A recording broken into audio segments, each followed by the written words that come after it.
What is up, YouTube? Welcome to another Sports News for Dummies video, and today we'll be getting to the Northwestern versus Ohio State Big Ten Championship game. I will be giving you my thoughts and opinions on the game. Stay tuned for more. Now, the number 4 Ohio State Buckeyes played the number 14 Northwestern Wildcats. Ohio State coming into this game looking for their 4th Big Ten Championship game in a row. They came in as, I believe, 21-point favorites. I'm not 100% sure on that. It probably varies from where you look at. But I'm going to say this. Northwestern made it very interesting. This is one of the more interesting games of the day. So right off the bat, we can get into Justin Fields had a very bad day.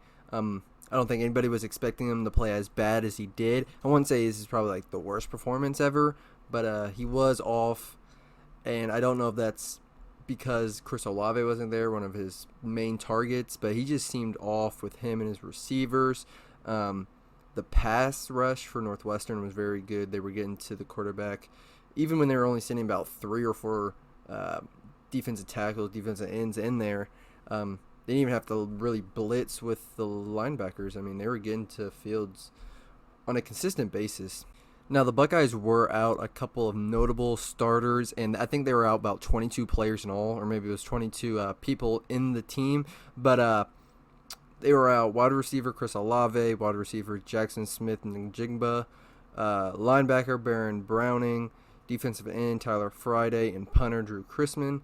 I could really see the effects of Chris Olave and Njigba not being there. I mean, Fields not having his main targets there. I mean, I know Wilson was there, but Fields not having his main targets like Chris Olave, the chemistry on the field just didn't look as sharp as it usually does. So Peyton Ramsey for Northwestern had a very good first half. I think he played very good. He's very accurate. Really wasn't turning the ball over much.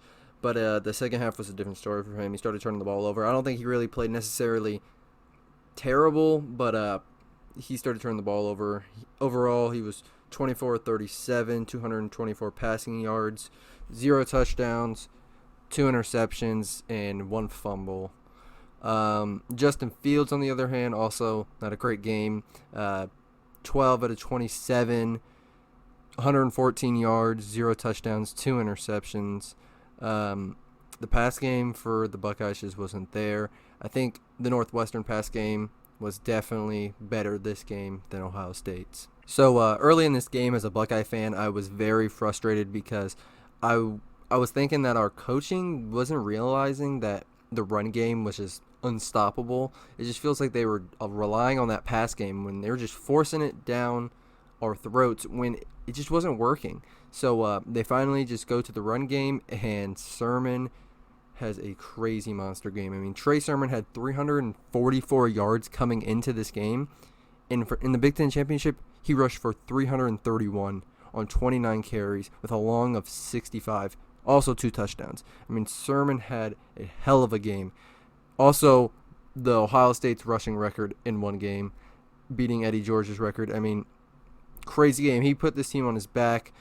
It was very impressive. It was fun to watch him. So the next player that had a huge impact on the win was Justin Hilliard on the defensive side of things. He had 1 interception, 1 fumble recovery. He had a monster game on the defensive end. Really kick-started this defense because I feel like they just had a slow start in the first half. They were kind of letting Northwestern get whatever they want.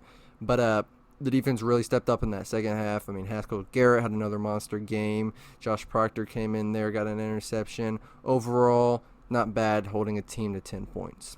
Also want to give big props to Northwestern defensive back Brendan Joseph getting that insane one-handed interception on Justin Fields in the end zone before halftime. That was a huge play. I mean, this kid's going to be a monster. He was the Big Ten Defensive Player of the Year, or Freshman Defensive Player of the Year. Man, the more this kid grows and just becomes honing his skill per se, he's just going to make huge impacts for this Northwestern team.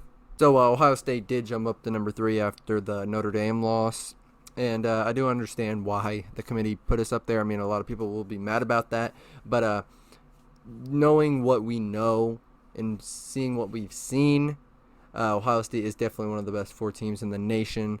They were out 22 individuals in the organization again.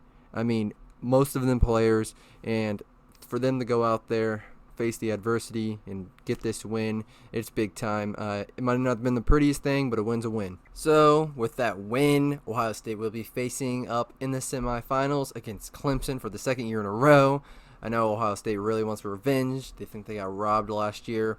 I think it's going to be a good game. I think they started off today as a 7.5 point underdog.